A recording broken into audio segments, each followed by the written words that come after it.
हाल ही में उत्तर प्रदेश राज्य बनाम अनुरुद्ध मामले में सुप्रीम कोर्ट ने यह स्पष्ट किया कि बच्चों की सुरक्षा के लिए बना पॉक्सो एक्ट 2012 कई बार 16 से 18 वर्ष के किशोरों के बीच सहमति से बने प्रेम संबंधों में गलत तरीके से लागू हो रहा है।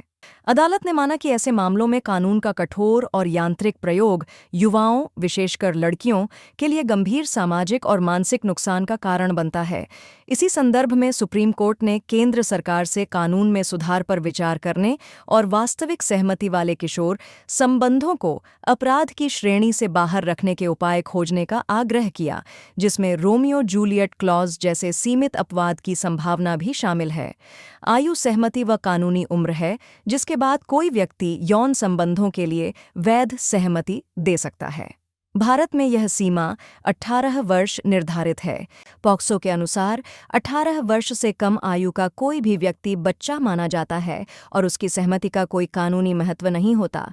इसी सिद्धांत को आईपीसी की धारा 375 तथा भारतीय न्याय संहिता 2023 ने भी बनाए रखा है। 2012 से पहले यह सीमा 16 वर्ष थी, लेकिन निर्भया मामले के बाद कानून में संशोधन कर इसे 18 वर्ष कर दिया गया ताकि बच्चों को अधिक सुरक्षा मिल सके। हालांकि यह आयु विवाह की न्यूनतम आयु से अलग विषय है, फिर भी व्यवहार में दोनों को अक्सर एक दूसरे से जोड़ दिया जाता है।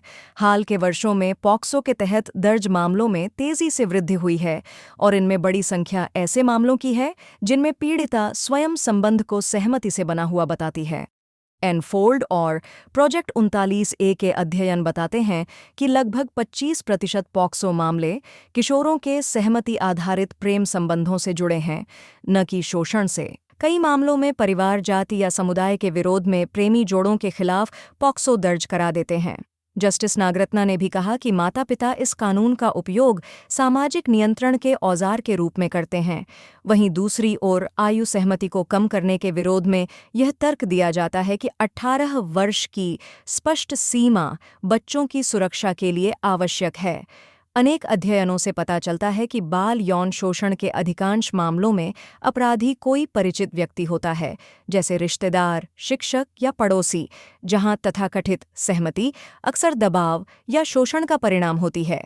यदि आयु सहमति घटाई जाती है तो इससे तस्करी, बाल विवाह और यौन शोषण के खिलाफ बना कानूनी ढांचा कमजोर पड़ सकता है। इस पूरे विमर्श का सार यह है कि समस्या का समाधान न तो आयु सहमति को सीधे कम करने में है और न ही वर्तमान व्यवस्था को बिना बदलाव के जारी रखने में। 16 से 18 वर्ष के किशोरों के लिए सीमित क्लोज इन एज एग्जेम्पशन, जिसमें आयु अंतर, शक्ति संतुलन और शोषण की संभावना की न्यायिक जांच हो, एक संतुलित रास्ता हो सकता है।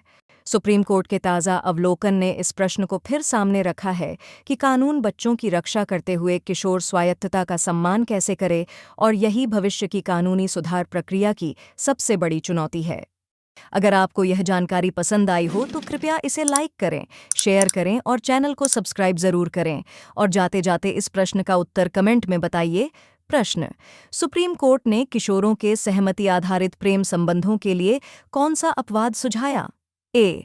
अनिवार्य पंजीकरण धारा, बी. रोमियो जूलियट क्लॉज, सी. बाल संरक्षण धारा, डी. किशोर अपराध धारा